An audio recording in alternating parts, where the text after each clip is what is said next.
Bonsoir, chers internautes, et soyez richement bénis. Nous sommes heureux de vous retrouver sur nos plateformes Facebook et YouTube pour une émission très spéciale autour d'un thème qui touche profondément nos vies.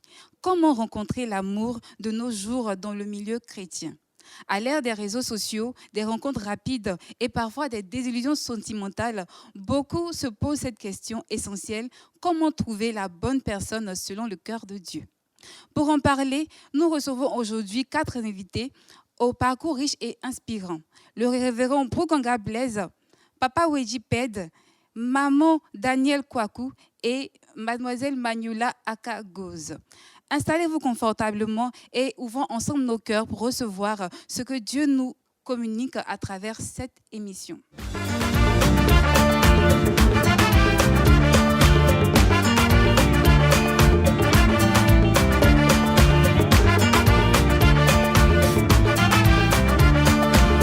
Are you ready now? Say 1, 2, this year is the breakthrough. Amen. Papa God go come through. Avant d'écouter les témoignages, il est important de poser des bases spirituelles. Nous allons donc commencer par le révérend Bruganga Blaise, le père spirituel de la maison EMA. Bonjour papa. Bonjour Lila. J'espère que vous allez bien. Très bien. C'est toujours un honneur de vous recevoir sur le plateau. Amen. Bonjour papa Wedji. Bonjour Leïla. Comment Dieu vous allez? bénisse. Amen. Comment vous allez? Je vais très bien par la grâce de Dieu. Je suis très heureuse de vous recevoir sur ce plateau. Moi aussi, très heureux d'être sur le plateau. Bonjour Madame Kwaku, comment vous allez? Bonjour Leïla. Très heureuse. Ah ouais, Dieu merci. Alors, je suis très heureuse de vous avoir sur ce plateau. À côté, nous avons Mademoiselle Akagoz Magnula, très belle aujourd'hui. Merci Leïla. Merci d'avoir répondu à notre invitation. C'est un honneur pour moi. Nous reviendrons tout à l'heure pour les questions. D'accord, à Ok. tout de suite. Pour commencer, on va vous poser la première question, qui est de savoir, selon vous, que signifie réellement rencontrer l'amour quand on est chrétien aujourd'hui? Alors déjà, je tiens déjà à bénir Dieu pour la grâce qu'il nous fait d'être là aujourd'hui. Amen. Toute l'honneur, toute la gloire, toute la seigneurie est pour le monarque de l'univers. J'ai nommé le Seigneur Jésus-Christ de Nazareth, celui pour qui, par qui, avec qui nous sommes présents aujourd'hui. Père, que ton nom soit glorifié, honoré. Merci encore pour cette opportunité. Et bénis Dieu pour mon Père spirituel, donc le pasteur Christian Kilomé, T.S. Didi. Merci Père pour la formation, pour la connaissance, pour la profondeur, pour la révélation, pour toute la guidance que tu nous donnes. Que le nom du Seigneur soit béni. Alors, je voudrais simplement dire que rencontrer l'amour aujourd'hui en milieu chrétien est chose facile et chose délicate. Je ne dis pas difficile, bien chose délicate. Parce que vous savez que d'abord, Dieu étant l'auteur de l'amour, Dieu étant l'amour, on ne peut rencontrer l'amour que sur la base de Dieu qui est le Dieu de l'amour. Donc cela veut simplement dire qu'en dehors de Dieu, l'amour vrai ne peut pas être rencontré. Alors quelqu'un pourrait me dire, mais est-ce à dire que si, parce qu'ils n'est pas chrétien, on peut rencontrer l'amour? Si, on peut rencontrer l'amour, mais cet amour ne sera pas l'amour de Dieu selon Dieu. Parce que seul celui qui possède une chose peut vous la donner. C'est pour cela que l'amour chrétien ou l'amour réel ne peut être donné que par Dieu qui est le Dieu de l'amour. Alors, est-ce qu'il est possible qu'un chrétien puisse rencontrer l'amour à l'église? Oui, évidemment, parce qu'à l'église, il y a des hommes, il y a des femmes qui sont amoureux ou du moins qui veulent avoir à rencontrer une personne, homme ou femme, avec laquelle ils pourraient échanger, faire un cheminement, ensuite à pouvoir apprendre à aimer, ainsi de suite. Seulement que, comme l'église est un endroit où tout le monde vient, et tout le monde vient avec son background, donc on va se dire qu'à l'église, il y a beaucoup de personnes qu'on peut rencontrer, mais toutes les personnes qu'on rencontre n'ont pas forcément toutes les prédispositions nécessaires pour pouvoir donner l'amour comme il se doit. Si bien que la personne capable de pouvoir provoquer le sentiment amoureux ou la vie amoureuse dans la vie des enfants de Dieu, c'est d'abord Dieu. Alors, l'église devient aussi l'endroit, le lieu le mieux indiqué, parce que c'est l'endroit où on peut enseigner aux enfants de Dieu comment aimer et puis comment s'assurer que le mariage qu'on va avoir soit réussi. Parce qu'il va sans dire que lorsqu'on vient à l'église, qu'on est un enfant de Dieu, qu'on est un chrétien, qu'on sait Dieu, qu'on aime Dieu, et qu'on suit la loi de Dieu, qu'on suit la parole de Dieu, alors assurément, on pourra être un bon mari et une bonne femme. Je vais pour ce faire poser un fondement scripturel biblique tiré du livre du chapitre 24, verset 12. Lorsque Abraham envoie son serviteur Élisée de Damas, aller trouver une femme pour son fils Isaac. Mais il donne une précision détail. Il dit à son serviteur Élisée de Damas, de porter, d'abord de faire un acte assez symbolique, assez profond, qui était vraiment de mettre sa main sur sa cuisse et de pouvoir jurer pour dire qu'il s'assurait de donner une femme qui vient de chez lui, Abraham. Il lui a dit, ensuite toi, tu vas prendre une femme parmi les peuples parmi lesquels je vis. Pour montrer que lorsqu'on doit se marier, trouver l'amour, on doit le trouver dans l'environnement où on est convaincu, on est sûr que l'amour sera une chose bénéfique pour nous. Parce que l'amour, ce n'est pas le sentiment amoureux, c'est aussi un ensemble de paramètres qui, ma foi, peuvent justifier le commencement d'une relation, sa continuité et sa fin. Alors, au moment où Élisée de Damas reçoit l'instruction déjà, il retourne donc en Mésopotamie, justement chez l'endroit où Abraham est venu, jusqu'à Canaan, et c'est là qu'il fallait prendre une femme pour son fils Isaac. Et vous allez voir que lorsqu'il va, Élisée de Damas, il savait que trouver l'amour n'est pas aisé, n'est pas facile. Il va demander quelque chose à son maître pour dire, mais maître, comment est-ce que je vais faire pour trouver cet amour-là si je trouve une jeune fille et qu'elle va me suivre? Comment est-ce que je vais faire pour qu'elle puisse me suivre pour venir jusqu'à Canaan? Il dit, l'ange qui m'a gardé, qui m'a guidé, te conduira et t'aidera. Et c'est là que je vais vraiment placer tout le cœur de mon intervention. Voyez-vous, on ne peut pas trouver l'amour si on n'a pas l'ange qui peut donner l'amour. Trouver l'amour, de nous assister, de nous aider à trouver l'amour. Et Élisée de Damas va devoir faire une prière. Donc, trouver l'amour demande prier pour avoir l'amour.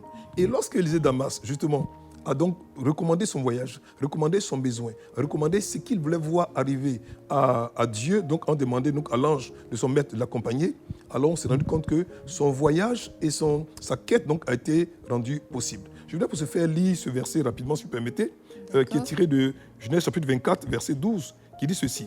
Il dit, et il dit à l'Éternel, Dieu de mon Seigneur Abraham, fais-moi, je te prie, rencontrer aujourd'hui ce que je désire et aie la bonté envers mon Seigneur Abraham. Donc, voyez-vous qu'il pose quelque chose d'assez vital.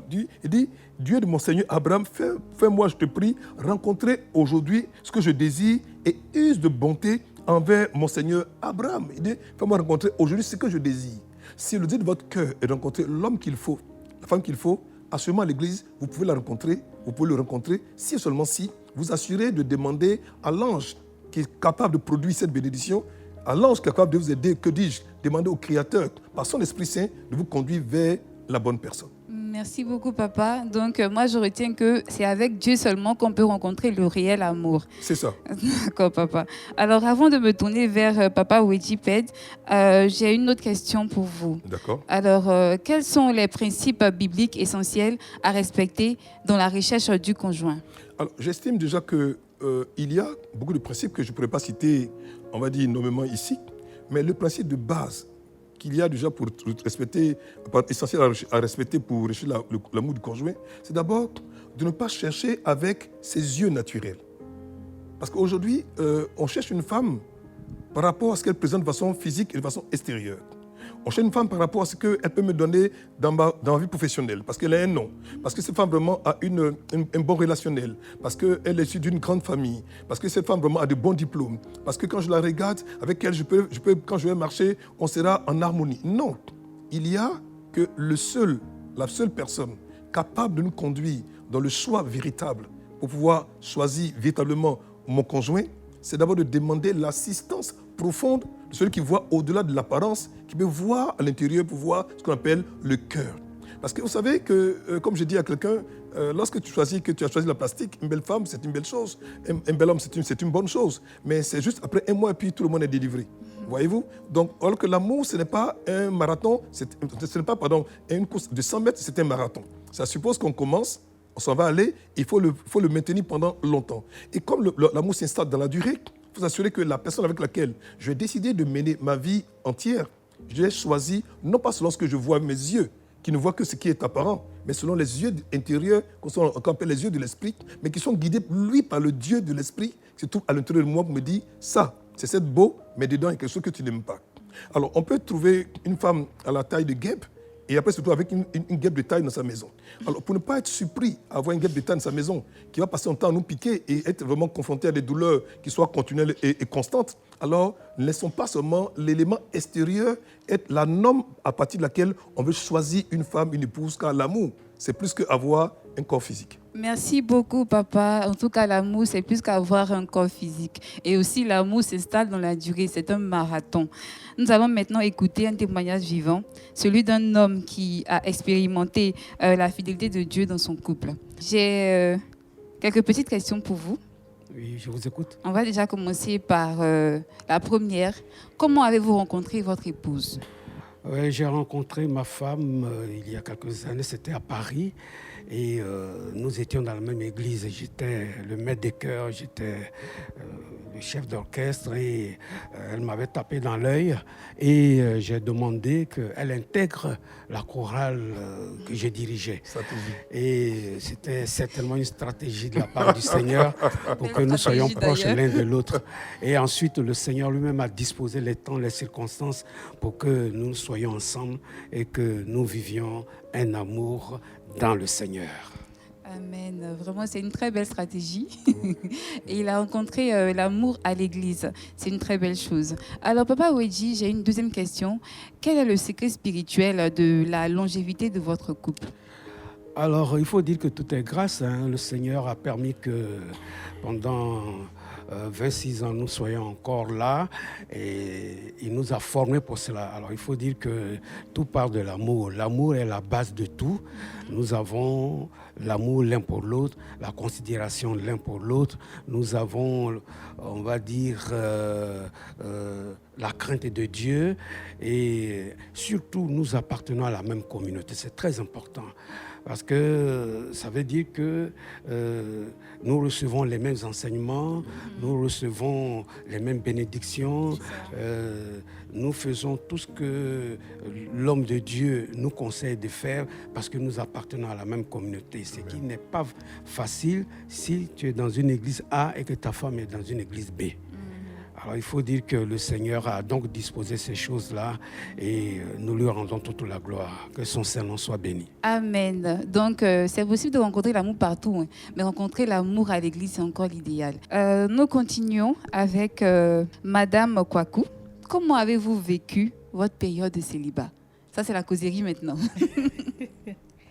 D'accord. Alors, donc, pour répondre à cette question, comment j'ai vécu la période de célibat, je pourrais dire que je l'ai vécu sans pression, en griffe, sans galère, parce que j'ai vu beaucoup de personnes mariées parmi mes proches et j'ai jamais eu la pression de l'extérieur ou du regard des autres.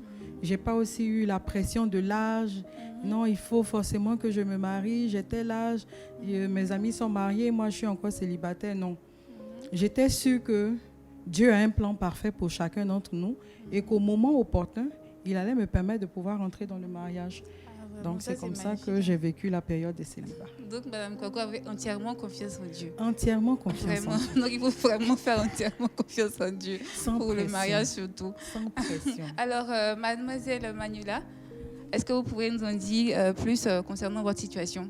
Alors moi, concernant ma situation matrimoniale, je suis mère célibataire et je vis mon célibat, on va dire, sans pression.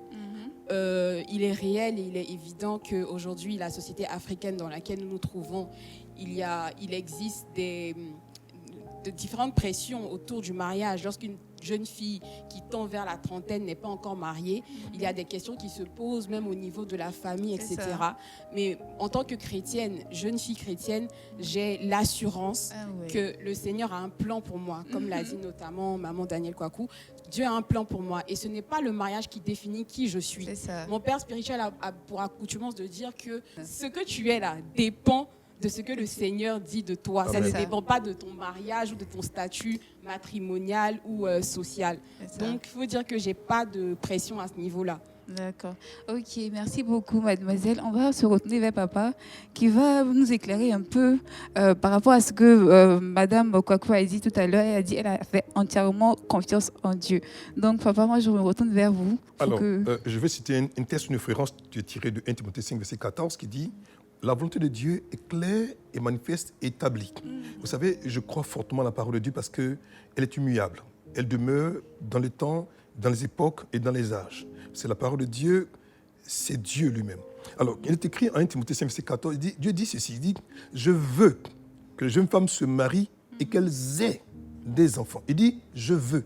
Donc, la volonté du Créateur est établie sans controverse. Elle est fondée si bien qu'une personne non mariée qui connaît les Écritures, qui est vraiment né de nouveau. Je dis bien qui est né de nouveau, parce que malheureusement aujourd'hui dans nos assemblées, on a beaucoup de chrétiens de façade, mais je parle de personnes qui est né de nouveau, qui connaît son Dieu, qui connaît les Écritures et qui connaît cette référence que je viens de donner, 1 Timothée 5, verset 14, qui dit que Dieu dit « Je veux que je ne se marie ». Donc, si Dieu dit « Je veux que tu te maries », c'est que le potentiel ou la bénédiction de mariage ou la promesse maritale est déjà établie comme bénédiction pour toi. Donc, pourquoi paniquer? Pourquoi être stressé? Pourquoi être inquiété quand Dieu me dit « Il veut que je me marie » et que c'est fait? Maintenant, la promesse est là. Maintenant, comment amener la promesse à devenir réalité? Ça, c'est une autre paire de manches. Donc, je pense que les fils et les filles de EMA, l'église, la maison des aigles ou l'AMA, la maison des aigles, comprennent cette vérité et n'ont pas besoin d'avoir du stress ou d'avoir, on va dire, une situation délicate parce qu'ils savent que c'est en cours de téléchargement. Maintenant, le tout, ce n'est pas de se marier. Il faut bien se marier. Il faut se marier pour être heureux. Il faut se marier pour rendre heureux. On ne se marie pas pour être heureux. Donc ça va venir. Je pense que c'est ce que tout à l'heure Manuel Aka voulait le dire pour dire. Et je sais qui je suis. Par conséquent, je ne suis pas défini par rapport à ce que je vais obtenir. C'est parce que je suis bien. Seul déjà que je peux alors pouvoir donner du bonheur à un homme que je vais rencontrer. Mais si en tant qu'enfant de Dieu, en tant que chrétienne, je ne suis pas bien dans mon apparent célibat, parce que ce n'est pas mon célibat que Dieu me prépare, me forge à rencontrer un homme. C'est parce que je suis bien avec moi-même que je peux pouvoir donner quelque chose à quelqu'un. Mais si moi-même tout seul, je ne suis pas bien, alors je vais devenir charge pour celui qui va me rencontrer demain ou celle que je vais rencontrer demain. Je pense que c'est ce qu'elle va traduire tout à l'heure dans son propos. Et évidemment, regardez son visage, elle est vraiment bien. Merci beaucoup, papa. En tout cas, chers célibataires, soyez calmes et confiants. Attendez-vous à Dieu pour votre mariage. Alors, papa Wedji, j'ai une dernière question à vous poser. Quel conseil donnerez-vous aux célibataires qui attendent encore? Alors, il faut dire que, bon, moi, je n'ai pas la mémoire des versets bibliques, hein, mais je peux lire tout simplement Romains 12, verset 2. De cette émission, vous l'avez dit, on a les réseaux sociaux qui conditionnent les gens, mais de façon qui n'est pas appropriée. Parce qu'il faut dire que nous sommes des chrétiens, donc nous devons faire tout selon ce que la Bible nous conseille. Alors, Romains 12 nous dit ici, ne vous conformez pas au siècle présent, mais soyez transformés par le renouvellement de l'intelligence afin que vous discerniez quelle est la volonté de Dieu, ce qui est bon, ce qui est agréable et parfait.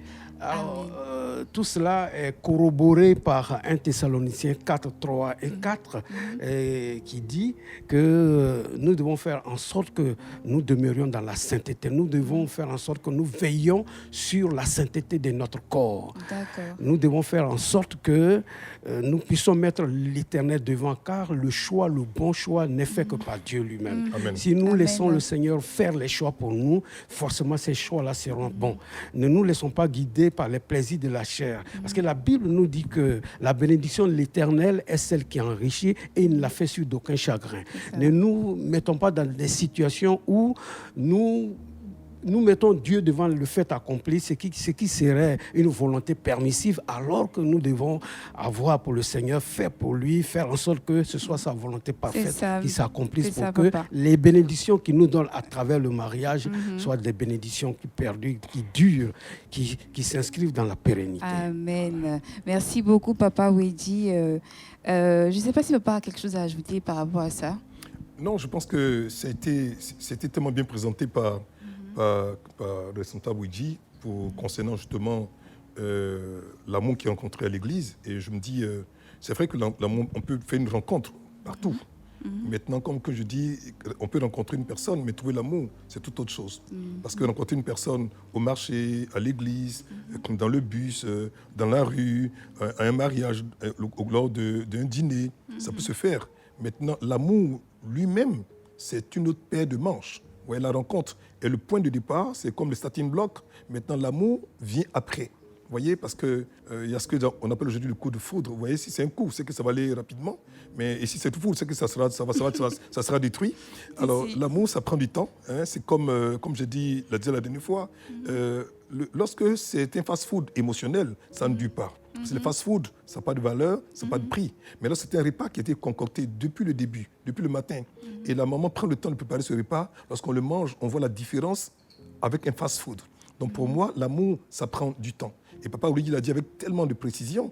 C'est-à-dire il a créé l'environnement dans lequel, d'abord l'environnement dans lequel c'était l'église, mais ensuite il s'est assuré que cette femme-là vienne dans la chorale, parce qu'il voulait créer la proximité. Mais avec le temps, justement, les relations, la fréquentation, la familiarité et la régularité, un sentiment amoureux a commencé dans le cœur respectif, ça a commencé à croître jusqu'au jour, aujourd'hui, ça dure 26 ans. C'est ce que je dis. Donc l'amour, on peut rencontrer la personne, objet de notre amour, mais l'amour lui-même, c'est une autre paire de manches. Et papa vous dit, l'a si bien présenté. Je suis vraiment honoré d'avoir ce monsieur à mes côtés. Merci beaucoup, papa. Maman Dani, dites-nous comment discerner entre ce que l'on veut et ce que Dieu veut pour nous. Alors, la question, c'est plus par rapport au choix du conjoint. C'est ça. Donc, je pourrais, par exemple, en vous expliquant mon histoire, par rapport à la rencontre avec mon mari, on s'est rencontrés pour la première fois dans un restaurant. C'était le restaurant de ma sœur, d'ailleurs. Et le monsieur est venu, je l'ai servi avec courtoisie, on a juste échangé brièvement. Et avant de partir, il m'a dit que toi, je vais t'épouser. Je me suis dit, mais c'est qui ce monsieur-là? Et on avait juste échangé les numéros, ça a été vraiment une conversation brève. Donc après ça, on n'a pas eu le temps de poser, on va dire en tant que tel, les bases de la relation, qu'il a voyagé et que moi, je l'ai perdu de vue. Donc on s'est perdu de vue pendant pratiquement 2 ans. Et une fois, par coïncidence, on s'est retrouvés. Moi, j'avais rendez-vous avec un ami médecin et lui, il passait par le carrefour de la Riviera 2, devant la pharmacie Riviera 2, pour ceux qui connaissent. Et il s'est trouvé que par coïncidence, l'ami avec lequel j'avais rendez-vous était également son ami. Donc, c'est là qu'on s'est retrouvés, on s'est revus, avec des retrouvailles chaleureuses, parce que, bon, c'était pas évident qu'on puisse se retrouver là. Je crois que vraiment, il y avait de Dieu dans... Voilà, il y avait un signe de Dieu dans cette histoire. Enfin, au-delà, il y avait également d'autres courtisans dans la période. Il y avait des personnes. Et il y avait parmi ces personnes-là, c'est vrai qu'on veut faire le choix de se marier. Mais moi, j'avais toujours, dans mon cœur et dans ma tête, j'avais comme toutes les jeunes filles de mon âge ou même d'aujourd'hui, le choix de mes yeux. C'est ça. Le genre, ou le feeling, C'est ça ça. passe. Voilà, ça, c'était le choix de mes yeux. Mais j'ai préféré, au moment de prendre une décision, vouloir le choix de Dieu. Et je suis retournée à ce que moi, je m'étais toujours dit. Et là, je viens corroborer, il y a quelque chose que papa nous dit tous les jours ici, parler, c'est chosifier. Je voulais même Chosifier, dire la même chose. c'est donner vie. Donc, mon standard, ce que moi j'avais prévu dans ma tête depuis enfant, depuis jeune fille, en voulant me marier, j'avais toujours voulu un homme qui avait la crainte de Dieu, un homme qui respecte et entre griffes. Je souris parce que j'avais dit au Seigneur qu'il faut que moi, mon mari, il sache préparer. Qu'il sache. Il y a des choses comme ça. Franchement. Il sache prendre soin Chacun de son la choix. maison pour pouvoir m'aider. Et étant donné que dans la période, on parlait beaucoup des belles-mères méchantes. Donc j'ai dit, par moi, mon mari, il faut qu'il soit orphelin. Ah, mais ça, c'est comme ça. Et par la grâce de Dieu, quand le monsieur est arrivé dans ma vie, effectivement, il est chef cuisinier et pâtissier. C'est quelqu'un qui respecte et qui a la crainte de Dieu. Oui. Et en plus de tout cela, il est orphelin. Ouh là là. Donc le Seigneur m'a vraiment répondu. Vraiment, parler, c'est chosifier. Et chosifier, c'est donner vie. On a vu ça en fait dans votre mariage direct. Mademoiselle Magnolia, alors dites-moi, que signifie pour vous l'expression « on attire ce que l'on est » ? Alors, l'expression « on attire ce que l'on est », brièvement, je pense qu'on ne peut pas demander ce qu'on n'est pas à mesure de donner. Ce qui veut dire que lorsqu'on attend quelque chose de quelqu'un, on doit être à mesure de pouvoir également donner la même chose. Je pars du principe que lorsqu'on recherche, moi par exemple, je recherche un homme respectueux, un homme qui a la crainte de Dieu, je travaille dans ce sens-là intérieurement pour obtenir justement, pour pouvoir donner à cette personne-là ce que moi je demande de lui. Et automatiquement, lorsque je vais travailler mon intérieur et que je vais travailler sur ma patience, sur ma foi et sur toutes ces valeurs que j'attends d'un homme, je pense que cet homme-là viendra naturellement à moi. C'est dans ce sens-là que je dis qu'on attire ce que l'on est. Papa Wedji, Oui. Après l'intervention de mademoiselle Magnolia, j'aimerais savoir ce que vous en pensez. Ouais, je pense que la réponse qu'elle a donnée à cette question est une réponse pertinente. Je crois qu'elle est juste, elle est même fondée. On attire ce qu'on est. Ça veut dire que si tu aspires à des choses grandes, tu dois faire en sorte que toi-même, tu travailles sur toi pour cultiver la grandeur. Si tu espères avoir des choses positives, tu dois cultiver la positivité en toi. Mais pour tout cela, il faut implorer la faveur, les grâces du Seigneur. Il faut que ce que tu fais soit conduit, soit guidé, soit inspiré par le Saint-Esprit, le Paraclétos. Je crois que c'est la réponse à toutes nos questions. Je voudrais apporter un élément de réponse pour corroborer ce que Magnolia et Pawogi ont eu à dire concernant justement cette question qui est essentielle. Je pense que Magnolia aussi voulait certainement dire que si je veux vraiment avoir une femme consacrée, je me dois, moi, me consacrer. Je veux avoir vraiment un homme qui est riche, il faut que je vienne aussi avec ma richesse. La réalité, c'est la dimension de la hauteur de comment je me prépare pour rencontrer le mari escompté, que je dois aussi me préparer aussi pour avoir ce mari escompté. Bon, tu ne dis pas que je veux un mari milliardaire et toi, tu ne fous rien. Ça ne marchera pas. Parce que vous allez avoir une rupture au niveau de votre capacité vraiment à produire de la richesse. Donc, dans la dimension spirituelle, ce que tu es, tu l'attires. Si tu es voleur et que tu prends plaisir au vol, au mensonge, tu vas attirer les voleurs et les menteurs. Mais si tu te sanctifies, tu te consacres, tu marches dans la pureté, que tu demandes au Seigneur, il amènera à la dimension de comment tu seras consacré la personne subséquente. Voilà ce que je pense que Magnolia voudrait dire. Merci beaucoup, papa. Merci pour ces éclairages et tout. Papa Wedji est également auteur-compositeur. Nous allons donc écouter un bout de sa chanson qui concerne l'amour.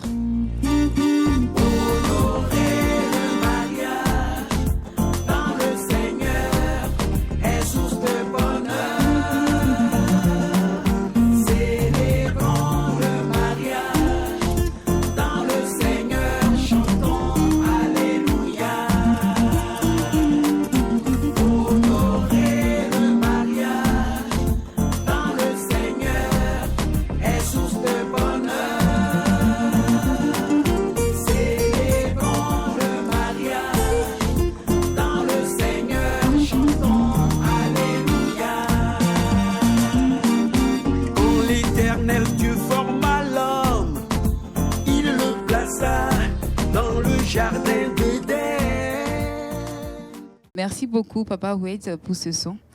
Merci. Je pense que nos internautes ont été très ravis de l'écouter avec nous. On va continuer avec Madame Kwaku. Quel est selon vous le secret d'un couple qui dure? Alors, eh bien, donc pour moi, le secret d'un couple qui dure, c'est tout d'abord l'amour, la tolérance et ensuite le pardon. Et personnellement, dans mon couple, les deux versets qui m'aident à traverser le temps, d'autant plus qu'aujourd'hui, le samedi 14 février, on fête 12 ans de mariage. Waouh, félicitations. Donc, merci. C'est Proverbe 10, verset 12, ou 12, verset 10. La haine excite la querelle, mais l'amour couvre une multitude de fautes. Donc, c'est un verset qui m'aide beaucoup. Et également 1 Corinthiens 13, du verset 4 au verset 8, où l'amour est décrit. Et les deux formes d'amour que je garde pour éviter de faire des histoires ou de durer dans des frictions, c'est l'amour excuse tout et l'amour ne soupçonne point le mal. C'est ça. Donc voici mes secrets. Vraiment, formidable. C'est très pertinent. Je sais que papa a quelque chose à dire Oui, pour évidemment. grand chéri. Alors, déjà, je pense que, comme papa avait dit, je pense qu'on a dépassé déjà les 26 ans de mariage. Ça veut dire déjà que Dieu nous a donné, un tant soit peu, une forme d'expérience, une forme de grâce déjà, parce que c'est la grâce déjà de durer dans une relation sentimentale. Et je bénis Dieu pour la formidable, la célébrissime, l'esquisse épouse que Dieu m'a donnée, une femme de qualité, une femme de valeur, une femme d'excellence, une femme de révélation, une femme de profondeur. C'est mon alter ego, c'est mon partenaire, c'est mon tout. Vraiment, comme elle me dit, c'est mon 28 mars. Voilà. Alors, Wow. alors, je voudrais dire que déjà, il y a deux éléments qu'il faut d'abord relever déjà, c'est que dans le rapport sentimental, la notion d'amour n'est pas perçue de la même manière par la gente féminine et par la gente masculine. Alors, les hommes conçoivent l'amour comme étant vu comme un respect. Et la femme voit l'amour comme étant un rapport affectif. Ça veut dire que lorsqu'une femme dit « tu m'aimes pas », elle veut dire « tu n'es pas assez affectif ». Quand un homme dit « tu m'aimes pas », il veut dire que tu n'as pas assez respecté. Donc pour qu'il y ait dureté, enfin on va dire longévité d'un rapport sentimental, il faut que la capacité pour moi de comprendre l'amour selon mon approche masculine et l'approche féminine, il faut qu'il y ait une certaine jonction et un certain lien étroit entre ma notion de l'amour et sa notion de l'amour, et qu'on trouve un élément consensuel pour que cet amour-là soit l'amour de nous deux. Alors, lorsque ces éléments sont mis ensemble et que chacun joue sa partition, la partition de l'homme, c'est d'aimer sa femme. La partition de la femme, c'est d'être soumise à son mari. Parce que naturellement, quand un homme aime naturellement sa femme, la femme est naturellement soumise. Quand une femme est naturellement soumise, son mari l'aime naturellement. Donc, ce sont on va dire, des règles que le Seigneur a communiquées donc, aux partenaires dans le rapport sentimental. Et si chacun joue sa partition, il n'y a pas de raison, bien sûr avec Dieu, que cet amour ne dure pas.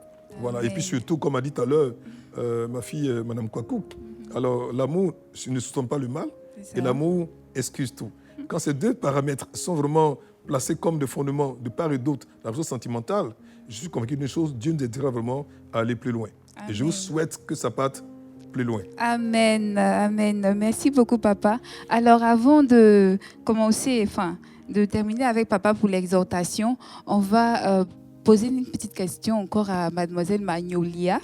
Alors, selon vous, quel message souhaiteriez-vous adresser aux célibataires découragés? Alors déjà, merci pour cette question. Et moi-même, étant célibataire, je suis honorée d'être en compagnie de trois personnes qui sont mariées depuis longtemps. Et je sais que ce n'est pas un hasard, que Dieu ne fait rien par hasard. C'est ça. Amen. Et j'ai été communiquée par cette onction-là, donc je rends grâce à Dieu pour cela.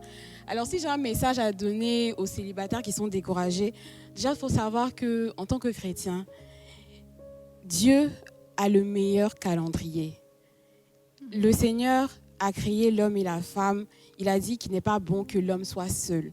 Et lorsqu'il a dit ça, c'est parce qu'il savait qu'on allait passer par un moment de célibat. Le célibat, c'est une école où on apprend. Ce n'est pas une malédiction. C'est vraiment une école et il faut être prêt pour entrer dans le mariage. Donc, vous, célibataires qui êtes découragés, ne soyez pas découragés. Le Seigneur a un plan pour vous. Et assurément, vous allez vous marier. Si vous n'êtes pas encore marié, c'est que vous n'êtes pas encore prêt pour entrer dans le mariage. Amen. Donc, priez le Seigneur afin qu'il puisse vous montrer exactement ce que vous devez travailler avant de rentrer dans le mariage. Et assurément, je pense que le mariage frappera à votre porte. Merci, mademoiselle Magnolia. Merci pour cette intervention. On va continuer avec papa avant la conclusion pour une exhortation aux couples, aux célibataires et tout. Alors, je voudrais rebondir sur ce que déjà Magnolia vient de dire, c'est ce qui est très juste d'ailleurs. Alors, le célibat n'est pas une malédiction. Au contraire, c'est, je pourrais dire, l'antichambre. C'est la chambre préalable de préparation à entrer dans le mariage. Et si un célibataire n'est pas heureux seul, il ne peut pas être heureux à deux. Parce que c'est ce qu'on a naturellement qu'on peut partager. Donc je vais dire que si vous êtes célibataire aujourd'hui, vous êtes heureux parce que vous avez aujourd'hui la capacité et la qualité de recevoir ces instructions, ces informations, ces enseignements qui vont vous préparer vraiment à avoir un mariage plus heureux. Parce qu'en fait, un homme qui, ma foi, a eu de l'expérience, qui partage son expérience, comme celui de Papa Wiji, ou comme celui de Rambles Kanga ou de Mme Kwaku, vous donnera la latitude d'avoir les matériaux nécessaires pour construire un couple durable et qui sera heureux. Donc je pense que si on est célibataire, il ne faut pas désespérer parce qu'il faut d'abord être seul avant de pouvoir être à deux. Et je dis que dans la dimension de cette apparente solitude, c'est là qu'il faut apprendre à connaître le maître. Qui donne la femme et qui donne le mari, c'est Dieu. Donc si pendant ton célibat, tu n'as pas le temps pour Dieu, pour découvrir qui est la femme, comment est la femme, comment gérer une femme, comment aimer une femme, ou qui est l'homme, comment gérer l'homme, comment aimer l'homme, que tu n'apprends pas à être forgé, à être éduqué dans cette connaissance, alors tu entreras dans le mariage véritablement comme un novice. Et lorsqu'on est un novice, bienvenue les gaffes. Alors, je vais dire une chose qui, ma foi, interpelle plus d'une personne, c'est qu'aujourd'hui, malheureusement, lorsqu'on regarde un peu les couples que nous avons en face de nous, on voit qu'il y a ces deux personnes qui rentrent dans une relation sentimentale, qu'on appelle le mariage, mais avec un novice à part entière. Regardez par exemple que les hommes vont dans le mariage sans savoir ce que c'est que le mariage. Prenez un jeune homme qui va se marier, demandez c'est quoi le mariage. Il peut vous dire que j'ai vu mon papa se marier, je vais aussi me marier. Mais c'est quoi le mariage? Il ne sait même pas ce que c'est le mariage. Demande-lui c'est quoi une femme, comment aimer une femme, comment prendre soin d'une femme, comment consoler une femme, comment amener une femme à rire. Il ne sait même pas ce que c'est déjà. Aucun homme n'a reçu de formation préalable avant d'entrer dans le mariage. Même ceux qui font les écoles de mariage, ils le font, mais c'est des écoles de mariage qui sont quoi? Qui durent tout plus un mois. Mais est-ce qu'en un mois, on peut découvrir qu'il y a une femme pour être un bon mari? Non. Donc je pense qu'aujourd'hui, si vous êtes célibataire, que vous nous suivez à cette émission exceptionnelle, alors c'est une façon pour Dieu de vous interpeller, vous dire que votre célibat doit être pour vous comme un atout parce que vous allez avoir les bonnes informations au bon moment pour savoir faire le bon choix et entrer dans le mariage, pas comme un novice, mais comme un homme qui a la connaissance exacte de comment aimer son épouse et comment la rendre heureuse. Donc pour ma part, célibataire, ne te décourage pas. C'est une étape pour entrer dans la grâce maritale. Et si ça ne veut pas maintenant, c'est que ce n'est pas encore le temps de Dieu. Parce que quand un fruit n'est pas mûr et qu'on le force à mûrir, et qu'il ait un bel aspect, quand on le mange, il n'a pas de saveur. Mais quand un fruit arrive à maturité, de loin, on sent quoi? Son parfum. Donc je voudrais d'abord que vous preniez le temps nécessaire pour arriver à maturité, fait que lorsque vous allez entrer dans le mariage, la femme ou l'homme que vous allez rencontrer déjà, en voyant, saura et attestera que, assurément, voici mon mari, voici ma femme. Que Dieu vous bénisse. Amen. Merci beaucoup, papa, pour cette exhortation. Nous retenons que l'amour véritable ne se trouve ni dans la précipitation, ni dans la pression sociale, mais dans la confiance totale en Dieu. Nous sommes arrivés au thème de notre émission. Nous savons que vous avez aimé et qu'elle vous a paru très courte, tant elle était inspirante. Alors, n'hésitez pas à poser vos questions en commentaire. Papa se chargera d'y répondre lors d'une émission spéciale. Que chacun retienne que Dieu connaît le bon moment, la bonne personne et le bon chemin. Merci à nos invités pour la richesse de leur témoignage et merci à vous de nous avoir suivis. Papa, on va terminer avec la prière finale. Prions le Seigneur. Il est écrit en 1 Timothée 5, verset 14, « Je veux que les jeunes femmes se marient et qu'elles aient des enfants. » Seigneur, merci pour ces personnes, hommes ou femmes, jeunes ou vieux, personnes mariées ou même divorcées, qui aujourd'hui nous ont suivis à cette émission. Je veux croire, Père, Dieu de l'amour, Dieu qui aime, Dieu qui guérit, Dieu qui restaure, Dieu qui permet aux hommes ou aux femmes de se rencontrer. Seigneur, nous te confions encore toutes ces personnes. Nous voulons croire qu'un célibataire, une célibataire, qu'un homme qui, ma foi, aujourd'hui, attendait depuis longtemps l'amour, qu'une femme qui attend depuis longtemps l'amour, après cette émission, qu'une porte soit ouverte, qu'une grâce soit à leur disposition, qu'une rencontre se fasse, que ce qui avait été rendu impossible pendant longtemps soit maintenant possible au nom de Jésus de Nazareth. Que le divin metteur en scène, le Saint-Esprit de Dieu, soit en action, soit activé, soit relâché, soit libéré, afin que, Seigneur Père, après cette émission, des témoignages puissants, merveilleux, glorieux, d'hommes et de femmes qui sont rencontrés, qui se marient et qui seront heureux, soient relâchés, donnés. C'est au nom précieux, au nom puissant et merveilleux de Jésus-Christ que nous avons prié et tout le monde dit Amen.